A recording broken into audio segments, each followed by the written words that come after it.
Now at 9, a Facebook group is created to track the increase in Pittsburgh's homeless population. Plus, why there is an unusually high number of birds in the Joplin area right now. And the Baxter Springs School District adds a new esports team. The 4 states' most watched news starts now. Thank you for joining us tonight. I'm Tanya Bach. A local Facebook group is gaining traction for its efforts to draw attention to a growing homeless population in Pittsburgh. Recent changes in city ordinances now ban people from living in tents or under tarps, a change that's keeping many of Pittsburgh's homeless population on the move. Now, organizers of the Facebook group Citizens for Pittsburgh say they are creating discussion and documenting crimes committed. They're also pushing for more ordinances focused on keeping the town safe and clean. The Wesley House offers day services for people in need, including breakfast and lunch, and the Lord's Diner provides dinner. But there isn't any place for the homeless to go at night, which has spurred interest and controversy over building a shelter. A lot of people just need that one spot where they can go and they can feel safe, fall asleep. Because, man, when you out here in the streets, a lot of bad stuff can happen, especially if you ain't got a buddy. If we just build a shelter because we have a certain number of homeless people and they're still coming in, then we're just going to get more and more and more. And then we're going to have to build a second shelter and another shelter. And that's not going to do Pittsburgh any good. Now, later in the show, we'll get a closer look at the Pittsburgh homeless community, where they are living and how they are living. Well, we've been keeping our eye on several storms across the 4 states this evening. Chief Meteorologist Doug Hetty joins us with the first look at weather. Yeah, we've had showers and thunderstorms kind of rumbling through over the past couple hours. Severe thunderstorm watch still in effect. Missouri, Arkansas, Oklahoma, and a sliver of southeastern Kansas. One severe thunderstorm warning, Craig County, and just a little bit of western Ottawa County. But look at the band. Showers and thunderstorms rolling through, kind of flaring up a little bit along the state line of Kansas and Oklahoma over the past 30 minutes to an hour. We can zoom into the metro. A lot of thunder, a lot of lightning, a strong storm. Joplin down towards Seneca. And then once you get into northeastern Oklahoma, we have another severe thunderstorm warning, really from Bonita, points just north. So we are going to have these continuing to march through off toward the south into the east over the next couple hours. Most of these are going to get out of here mainly after midnight, but we're going to have that severe threat sticking around for the next couple hours. Now, cold front also rolled through, so we're going to cool down a bit. We're going to look at that here in just a bit. All right, thanks, Doug. A Goodman, Missouri man is dead after a pickup went off the road on a curve and then struck a tree. That crash occurred last night on Route CC about 3 miles east of McNatt, Missouri. The driver, Logan Mitchell, died at the scene. A Yates Center, Kansas man is dead from a 2-vehicle crash on U-75 in Woodson County. Highway Patrol says 72-year-old Wayne Faulkner was making a left turn when a pickup struck his vehicle from behind. Faulkner's vehicle overturned several times. Wayne Faulkner died at the scene. A passenger, 63-year-old Karen Faulkner, was taken to the hospital with suspected serious injuries. Well, if you're around certain parts of Joplin, something different might catch your attention these days. Thousands of birds flying around and lining up on the electric lines. KOAM's Fernanda Silva spoke to a bird expert to understand why. Chiara Sbravacci was driving on East 20th Street in Joplin when she saw something different. I've never seen so many birds around here at the same time. We drive like about 5 or 6 blocks and they were literally everywhere. Sbravacci's video was recorded in the beginning of the week. She's not the only one surprised by the number of birds in the area. Cashier at a convenience store in the same street, Sergio Rocco sees them every day. Sometimes I think they're bats even, I'm not sure. It might look abnormal and even scary for some, but according to Maddie Jackson, naturalist at Wildcat Glades Nature Group, having that many birds around, especially that many European starlings, is common. At night they do something really interesting, which is called murmuration. So you see these very large groups and it seems like they're kind of moving together.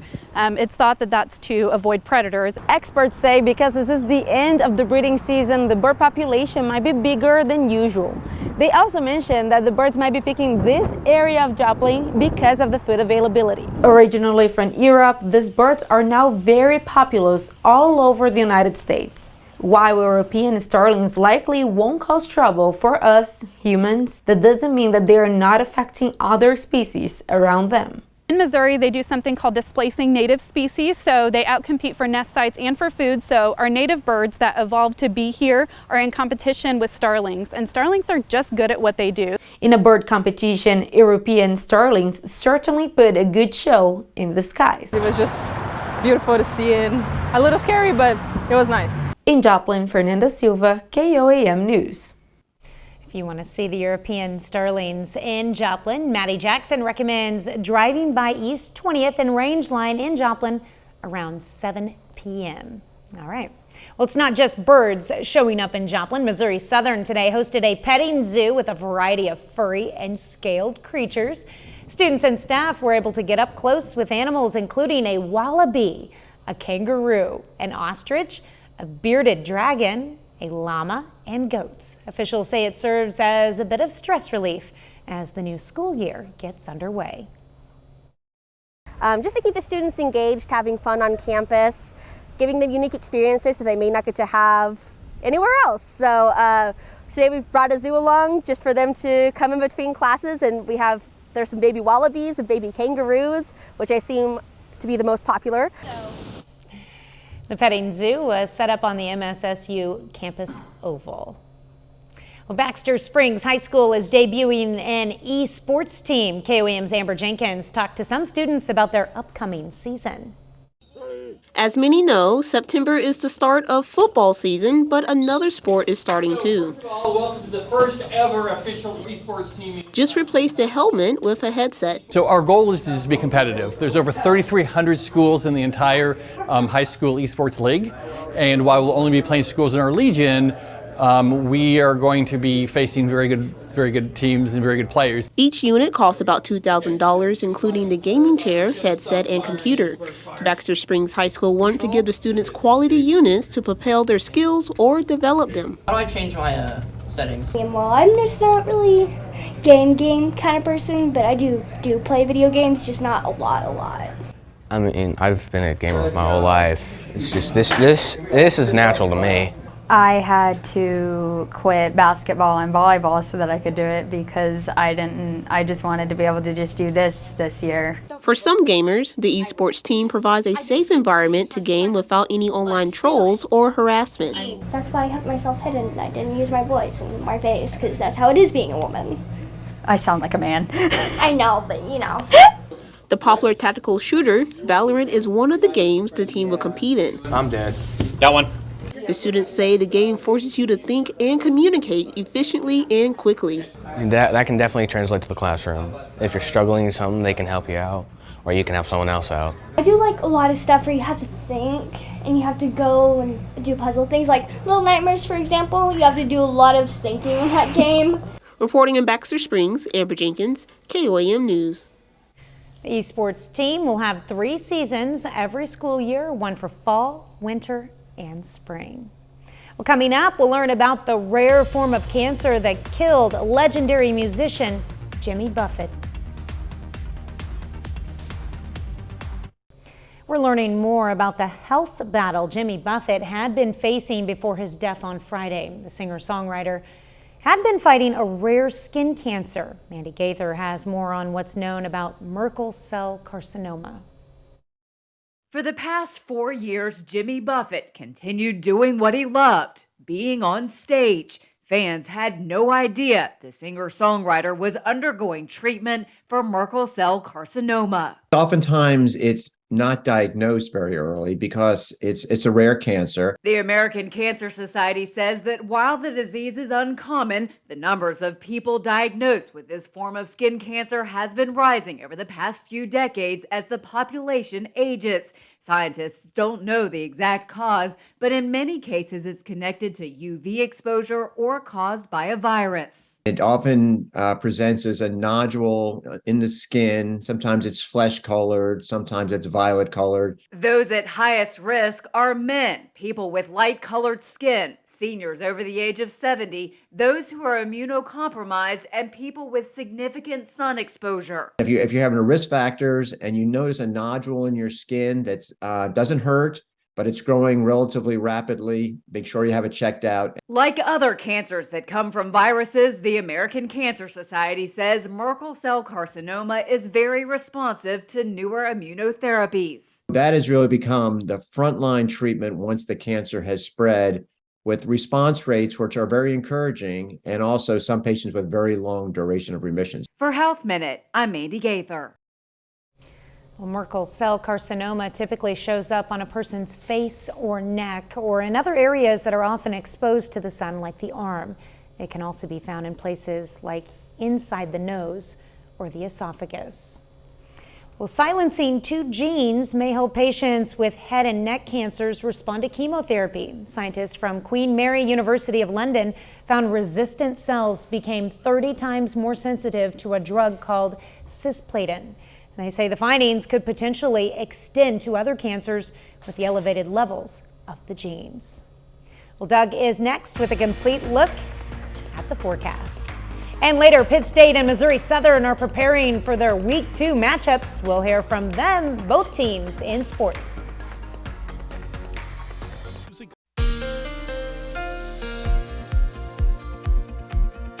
Well, it definitely turned out to be another super hot day for us today. Temperatures right around 100 in most locations, but as of right now, we have showers and thunderstorms, which are working through the region, which you can see on our Indigo Sky Casino and Resort Tower Cam, just southwest of Seneca, Missouri. All right, severe thunderstorm watch still in effect till midnight. Missouri, Arkansas, Oklahoma, sliver of Kansas. We do have severe thunderstorm warnings, Craig, Ottawa, and also Delaware County. This is in northeastern parts of Oklahoma. But you can see these storms kind of drifting toward the east over the past several hours, kind of regenerating a bit once you get back across Kansas, Oklahoma state line into northeastern parts of Oklahoma. We do have a strong storm kind of on the southeast side of Joplin. A lot of thunder, a lot of lightning, heavy amounts of rain right along I-44 over toward Sarcoxie. We can go back toward the west a little bit, flaring up a little bit southern parts of Lebec County and then down through Washington County, another little thunderstorm just to the west of Bartlesville. And then we have another batch, severe thunderstorm warning, southern Craig, southern parts of Ottawa, and then moving into western parts of Delaware County near Grand Lake. So this is all going to drift east into Newton and also McDonald County as we go through about the next hour or so. All right, let's go through time. We're going to stop at 10:30. Showers and thunderstorms, Grand Lake, McDonald, Benton County, Newton County, Berry, and Lawrence County. Everybody else will start to dry out at that point in time. Still by midnight, a few thunderstorms far southern counties. Then we look overall pretty good.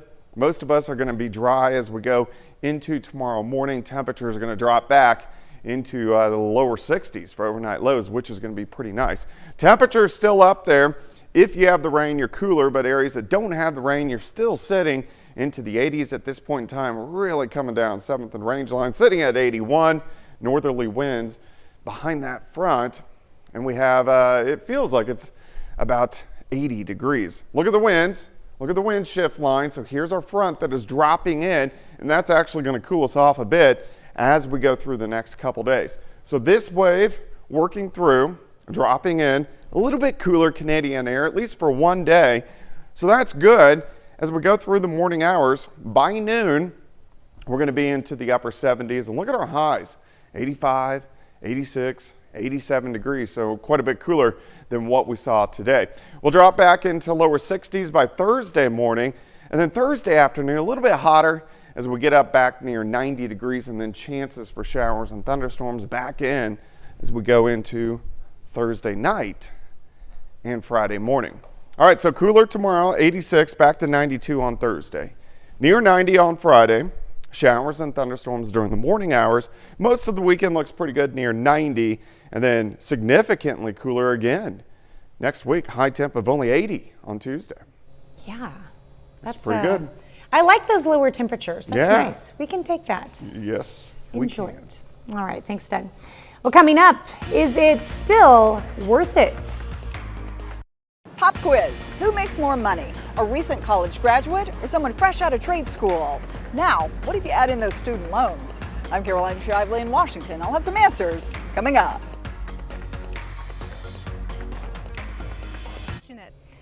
Goldman Sachs says it's optimistic the U.S. will avoid a recession in the next 12 months. Its new report called Soft Landing Summer puts the odds of such retraction at 15%. That's similar to the historical average for any given year.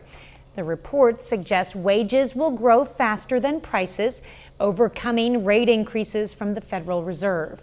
Goldman is largely on its own with its rosy outlook. The Bloomberg consensus is that the U.S. has a 60% chance of recession. As college tuition soars, some corporations are dropping their degree requirements. Fox News correspondent Caroline Shively asked students, professors, and employers, is college still worth the cost? College math has always been pretty simple. If you spend 4 years here, you get one of these, then one of these, and it all adds up to a whole lot of this. But there's another line in that equation. You can't forget the debt. At first, I look at it and I'm like, wow, this is a lot of money. And then I say, it's monopoly money. Money is fake. It's just some paper. I'll pay it off eventually, I hope. Or I'll die with it. So, is college worth the cost? Maybe not. A trade school degree has the potential to put more money in your pocket. Last year, the median annual salary of a new college graduate was $52,000, according to the Federal Reserve Bank of New York. But the Association for Career and Technical Education found in 2021, graduates with associate's degrees in technical or applied science fields made $2,000 to $11,000 more a year than those with bachelor's degrees. Entry-level elevator mechanics bring home $39,000 to $79,000. Aircraft mechanics can make $40,000 to $61,000, and radiology technicians can make up to $91,000. The marketing message has been since the 1970s that college is the best way to success. Well, here's the reality. The data says otherwise. That's a bunch of garbage. Someone with an average salary may pay $621 per month to pay off that 4-year degree, but for a 2-year degree, those payments could drop to $436. Another factor, employers like Bank of America, IBM, and Google have dropped their 4-year degree requirements for many positions. I think while many look down on community college to begin with, I think the mindset is starting to change, and many are looking at community college as a viable alternative. A Wall Street Journal NORC poll found that 56% of Americans think a college degree just isn't worth it. 10 years ago, that number stood at only 40%. In Washington, Caroline Shively, Fox News. More than 4 million people have enrolled in President Biden's new SAVE plan. The repayment plan promises to lower monthly bills as student loan payments are set to resume in October after a years-long pandemic-related pause. SAVE stands for Saving on a Valuable Education. It's available to most people with federal student loans and can provide significant relief to borrowers struggling to pay off their student debt. Well, up next, a spotless giraffe that went viral after it was born at a Tennessee zoo finally gets a name. She's cute, she's rare, and now she has a name. Meet Kipiki, the only known spotless giraffe in the world. Her name means unique in Swahili. Bright Zoo in Limestone, Tennessee, almost 40,000 people voted to help name the 5-week-old. Coming in at second place is a Swahili word meaning she is most beautiful. Yeah, she is. Well, 30 more minutes of news, weather, and sports coming your way. We take a closer look at the Pittsburgh homeless community and where they are living. Plus, Watered Gardens in Joplin unveils a new renovation and expansion to the Washington Family Hope Center.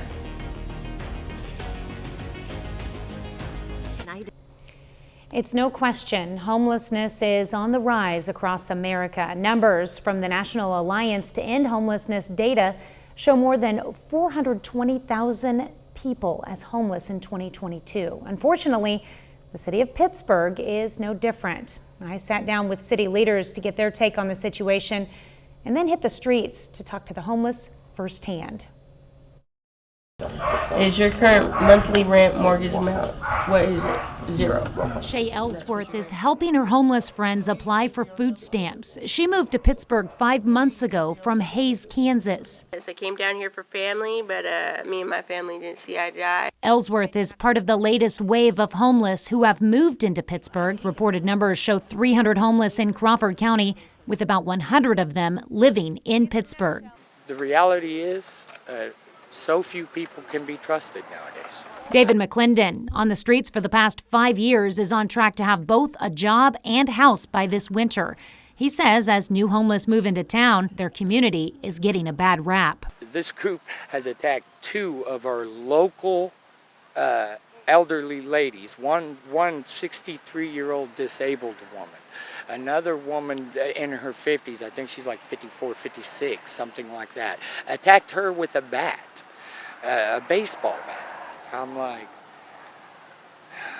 Just about anything that happens in America happens here, and so we've definitely seen an uptick as well. An uptick that hasn't come without its problems. Pittsburgh City Manager Darren Hall says 25% of police calls in August involved a homeless person. Where there's now a little bit of a danger element to the kids who are walking to and from school. Roger Lomchek and Kevin O'Connell are fed up with an increase in crime, drug use, and other problems. They created the Citizens for Pittsburgh Facebook group and are behind a homeless petition initiative. We want it to be the place that you remember from when you were a kid.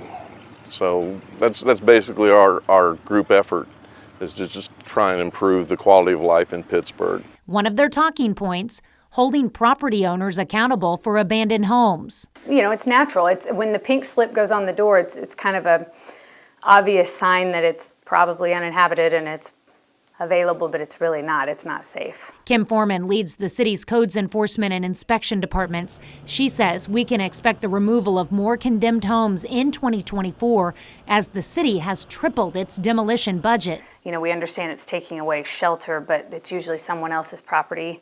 You know, sometimes in the winter there's fires started because there's usually no utility services to these homes, water or electric or things like that. On a daily basis, anywhere from 70 to 90 will check in here at the Wesley House for day services like breakfast, shower, lunch, and laundry. But those services end at 4:30, and then it's time to leave. Some head to hidden homes in the woods. This was a big mess. How long have you lived here? I've been here about a year. And others just try to find some shade. But even popular homeless hangout spots like Doremus Park close at 11 p.m. Where do you go when the city closes the park here at night and they make you leave? You want me to be honest, lady? I go hide in a bush somewhere. For the night? Yeah, straight up. I was asked by an individual at one point, where can I go? And I didn't have an answer. One thing is clear, conversations are happening, whether it's complaint-driven or citizen-driven. And Darren Hall says a long-term goal for the city is to get all the homeless into a home. In the meantime, the city is focusing on outreach. He says the municipal court now has a mental health worker at the court so they can reach out to people who have just gone through the system. Watered Gardens hosted an open house for Joplin's newly renovated and expanded Washington Family Hope Center. In the past, the Washington Center could shelter mothers who became homeless, but not their children. Now they're able to keep families together as they get back on their feet. Well, we're going to stage them in. So we would love to bring in a mom with kids in the next week, but we're not going to bring in 9 families all at once. So we'll stage that in over time. The Washington Center is at 1112 East 2nd Street in Joplin. Joplin City Council tonight approved a first reading an agreement with the Missouri Highway and Transportation Commission to conduct a transportation planning program. That program will help with the city's transportation study that's being conducted. Council also approved its 2023 Public Transportation Agency Safety Plan, Safety Targets. It's required by federal law and sets the standard for safety goals for transportation systems that the city is aiming to achieve this year. And the Miami City Council also met today. The biggest topic surrounded the future of the parking lot by the Coleman Theater. It's owned by the city and used by many downtown businesses, but the Boys and Girls Club wants to build a new building there. Residents at the meeting pushed back against this project, stating it takes away from already established programs for kids downtown. They're also concerned about safety for people forced to cross Highway 69 after they park. The council tabled a vote on this project until the next council meeting. Meeting between the Boys and Girls Club and the community members will be held on Thursday. A little bit later, some schools across the country are forced to cancel classes during the intense heat because they don't have AC.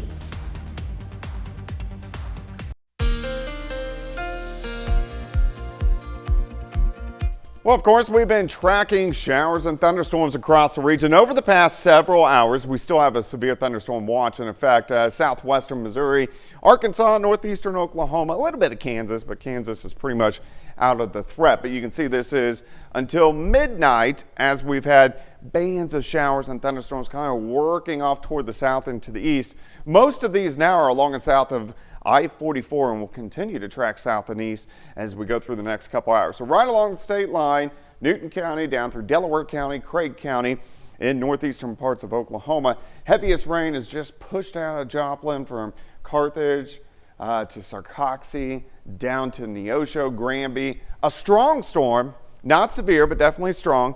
Some scattered thunderstorms back across the state line of Kansas and Oklahoma. Also another strong storm right on top of Grand Lake, which is going to push into McDonald County.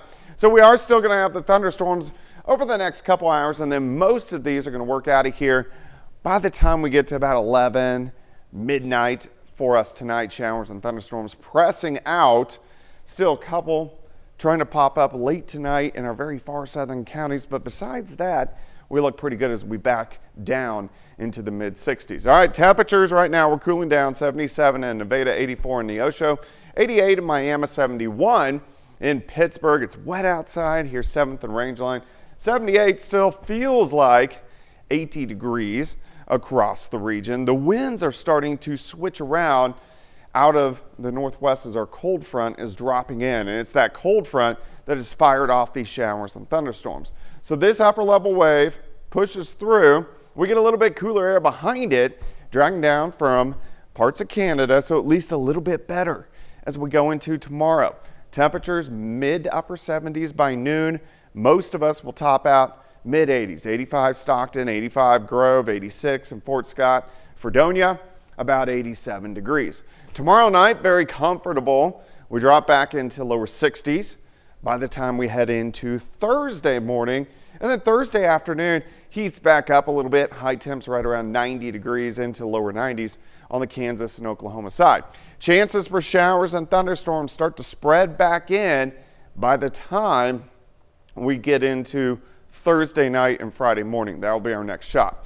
All right, day planning for you tomorrow. 66 to start, 77 by noon, 84 by 4, high temp of 86, a little breezy, but plenty of sunshine for us all day long. We'll go for an official high right around 86. 92 on Thursday, so it does heat back up. 89 on Friday, morning thunderstorms. Most of the weekend looks pretty good. Temps near 90.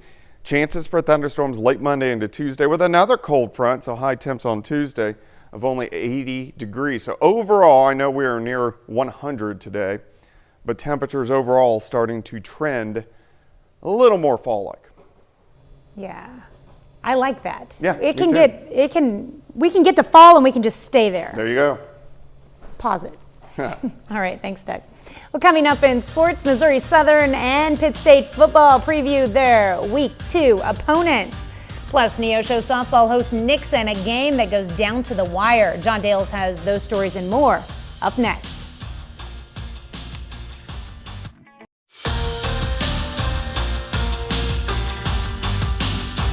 Week 2 of the college football season is upon us. Pitt State began the year with a 34-7 win at home over Washburn. This Thursday, though, the Gorillas hit the road for Fort Hays State. They feel there were some bright spots to build upon in Week 1, but also plenty of room for improvement. Me and Chad have a great connection. He knows that all I need to do is just get a hand on the ball, so he feels pretty safe throwing me the ball, whenever there's a little bit of space. Just getting down to the fundamentals, not really trying to put too much pressure on ourselves, going back and really just honing in on a couple small details I think will shore up a lot of things for us on the offense. The focus this week was just to clean up our mistakes from week 1. I feel like the best teams get a lot better from week 1 to week 2, so this week we plan on cleaning up a lot of our mistakes and just coming out fast and finishing strong. And Missouri Southern football also heading on the road for game number 2. The Lions go to Washburn and are coming off a loss to number 5 Northwest Missouri, where they led 14-0. They threw for over 300 yards, but couldn't finish down the stretch of the second half. We've talked about, just doing a better job defensively on third down, offensively just continuing that momentum and maximizing every possession that you get. If you're going to get a loaded box, well, we better pass the ball well. If we're going to get a light box and 2 high safeties, well, we better run the ball well. So those things go hand in hand, and there's going to be games where we're going to go off for 300 yards rushing, but there's also going to be games where we're going to go off for 400 yards passing the ball. I'm not looking to go out there and do too much or anything, but if they're going to allow us to pass, then we'll do that, and I'll take whatever I see and just trust my eyes. So, game plan is just to trust myself, trust the team, and whatever gets called, we're going to execute it. And here's a look at the updated coaches poll in Division II as of this afternoon. The Gorillas move up a spot to 3. Grand Valley State is the one who drops down to 7 after losing to Colorado Mines in Week 1. Northwest moves up a spot after that win over MSSU. And Emporia State, the only other MIAA school in the top 25, they're down at 18. Busy day of local softball as well. Neosho hosts Nixa this afternoon. The Wildcats hoping to win their second home game of the season. Carly Kinnard gets the start at pitcher for the Wildcats. She gets the strikeout here in the third, 1 of 7 on the day for her in 5 innings pitched. This would be a back and forth game. Nixa already leading 6-5 in the 7th until this RBI single from Jordan Phillips gives them some insurance. They take a 7-5 lead into the final half inning. Now that's where things got interesting. First, batter walks, and then Becklin Garrett comes to the plate, knocks this bloop into right center. It falls down. Bases loaded with the winning run on base. Journey Arnall smashes one to the gap in right center. 2 runs come in to score. Game-winning run now on third base. So 2 outs, bases loaded at this point. Ashlyn Stevens comes up to the plate. She squares around to bunt, drops it in perfectly. Kinnard comes and slides home safely. Neosho wins on a walk-off bunt. The Wildcats score 3 runs in the 7th, take down Nixa 8-7. And another local softball game of note this evening. Webb City takes down Carl Junction 10-7. Cardinals got things started early on offense, scoring 1 in the first, then 3 in the second and 6 in the third. Abby Sargent with a big day, 3 hits and scored 3 runs. Carson Cahoon had a double, a home run, and 6 RBIs. Going back to football, though, pretty interesting situation where Missouri Southern, Pitt State, they're both going on the road. Southern is playing the team that PSU just beat this past week, so they have a lot of good film on them. Yeah, that's for sure. And PSU beat them pretty good. They so did, hopefully Southern can as well. We'll see. All right. We're back with more news after this. Millions of kids are heading back to class this week amid a severe heat wave. Fox's Gianna Gelosi has more from New York. My teacher said that it gets really hot in their classroom. 3, 2, 1! Labor Day has come and gone, and that means it's time for millions of kids to head back to the classrooms. Happy birthday! But many of those students will be returning in the middle of a major heat wave impacting states coast to coast. Milwaukee officials announced Monday night that the first day of school there will be shorter than expected.